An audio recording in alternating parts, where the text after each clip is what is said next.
Hello everyone, I'm Roshan Jahan Ahmed and I welcome you all to my channel.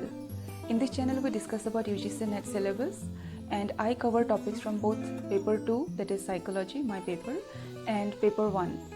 So in today's video, by the way, I'm not going to discuss the syllabus per se, but we are going to touch upon a topic which is affecting many students around me.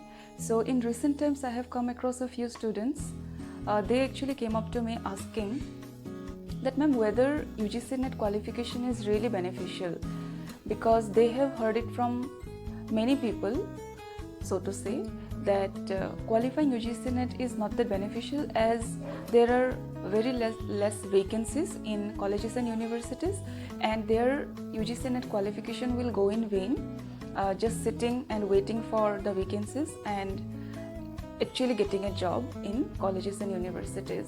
So the thought of just wasting their time and putting lots of energy and effort in the preparation have actually derailed their study, and now they're in a confusing state of affairs whether to continue with the preparation or not. And as a teacher myself, this was really disheartening for me to know about such situation of my students, and I'm pretty sure that such thoughts come to the minds of many other students all over India. And so here I am to help a bit from my side regarding this issue, which is crippling many students all over India. So at the very beginning I would like to say that yes, the fact that there are less vacancies and people are actually waiting for so-called government jobs in colleges and universities, even after being qualified for lectureship and being JRF, that is Junior Research Fellow. So even after qualifying UGC NET or their regional state eligibility test, that is SET or SLET as we call it in Northeast India, still I would like to suggest here that please don't stop your preparation, because being qualified for UGC NET is not going to help you only to secure a job at colleges and universities, but there are other benefits as well, and you should not overlook those benefits which are connected to being NET qualified. Okay, so what are those benefits, by the way?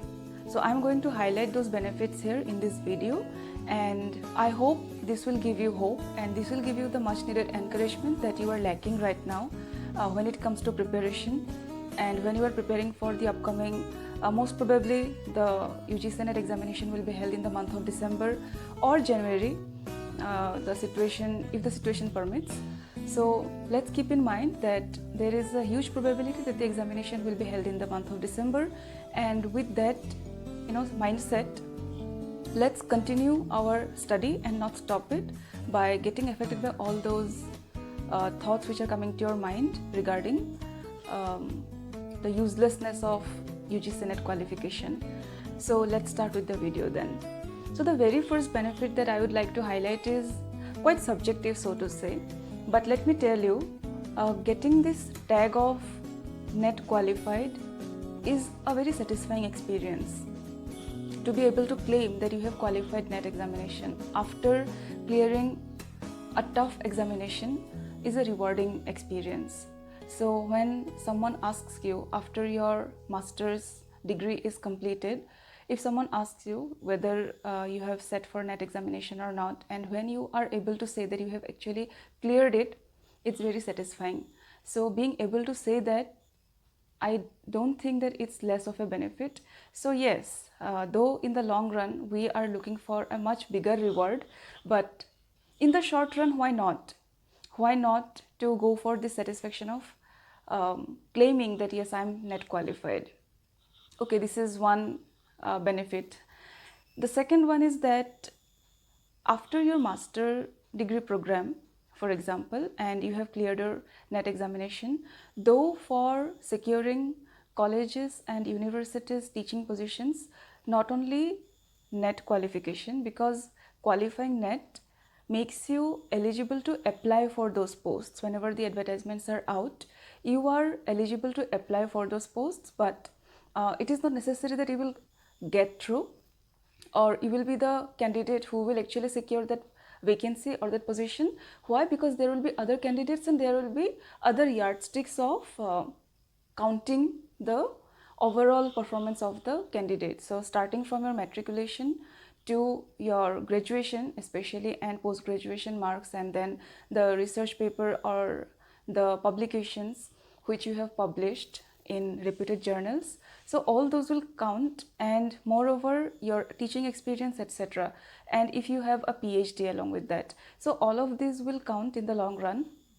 But sometimes just being eligible to apply is also a satisfying experience. Whenever there are advertisements and you feel that okay, you are eligible to apply for that particular post, no matter in the long run if you secure the job or not, but being able to evaluate oneself along with other candidates, okay, so being able to compete with other candidates from all over the country is also a very good experience in itself. So why to actually deprive oneself from that experience by not going for net qualification at all? So being eligible to apply for any teaching positions which are out in advertisements in various colleges and universities in India, so that's a very beneficial thing to do, very satisfying thing to do. So please go for it, and that's why I think this is an encouraging point in itself to continue with your preparation. The second point is that not only in government colleges and universities, many private universities also require net qualification on your part.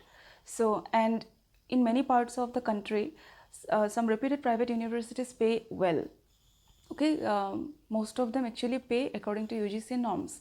So in order to secure those jobs also, you are required to have net qualification. Okay, you have one more benefit of being net qualified is that you can opt for your PhD program at reputed institutes such as IITS.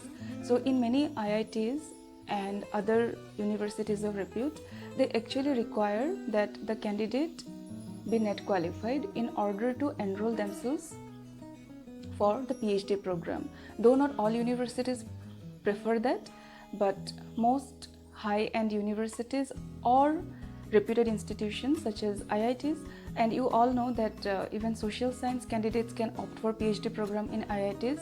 They do have this social science department also, or the arts and humanities department. So whenever you approach those IITs or institutions for your PhD program, many of them actually require net qualification. So in order to be a PhD candidate in those universities and institutes, you need to have net qualification. That is another benefit of being net qualified.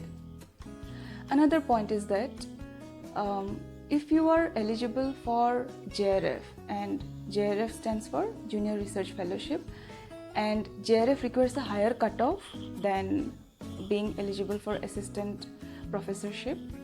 So whenever you are qualified as a junior research fellow and you enroll yourself in a PhD program, you are directly eligible for receiving a monthly fellowship of an amount starting from rupees 31,000 onwards minimum, and with added contingency benefits of 10,000 rupees. And according to the kind of city that you will be residing in, according to the location of your university, there will be again house rent allowance, so which can go up to 40,000 all total.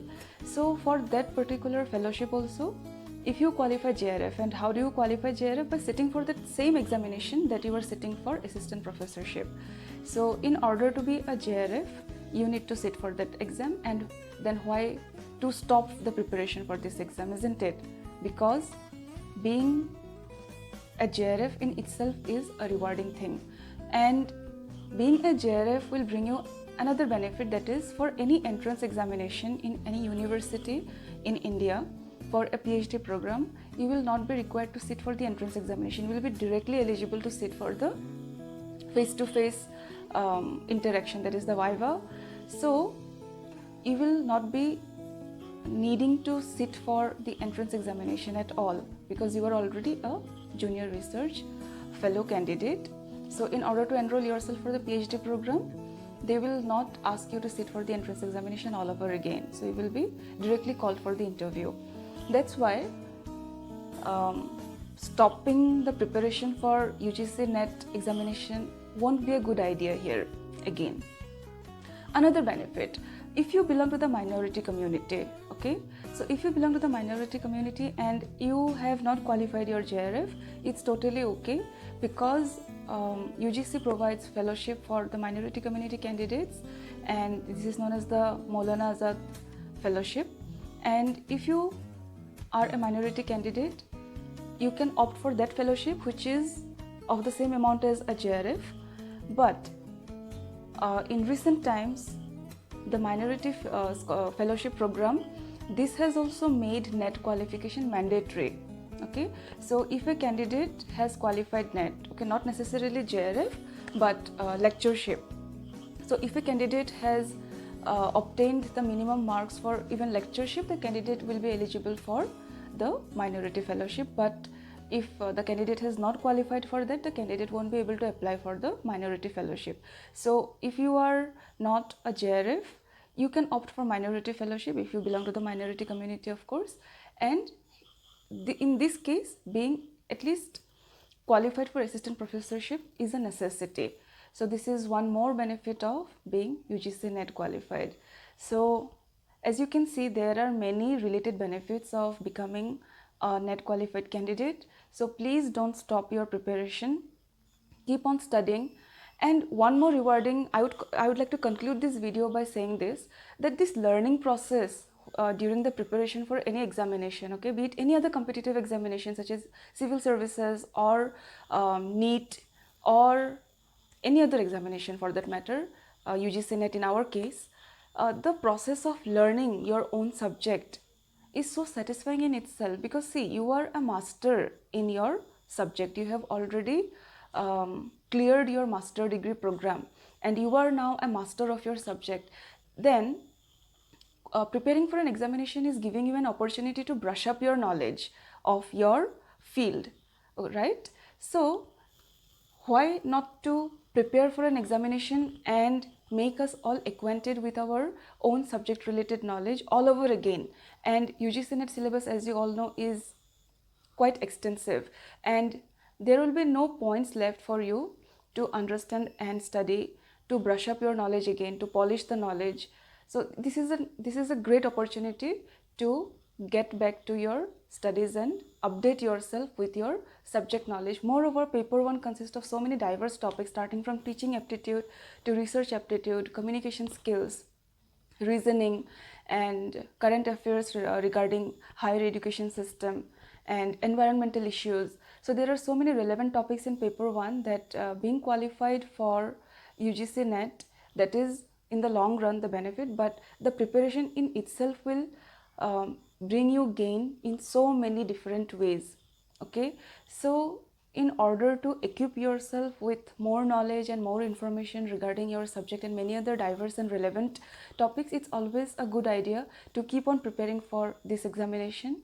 And I hope my video will actually give you the much needed energy to sit and study, and wish you all the best. Keep studying, be safe, take care, and we'll meet in another video. Bye bye.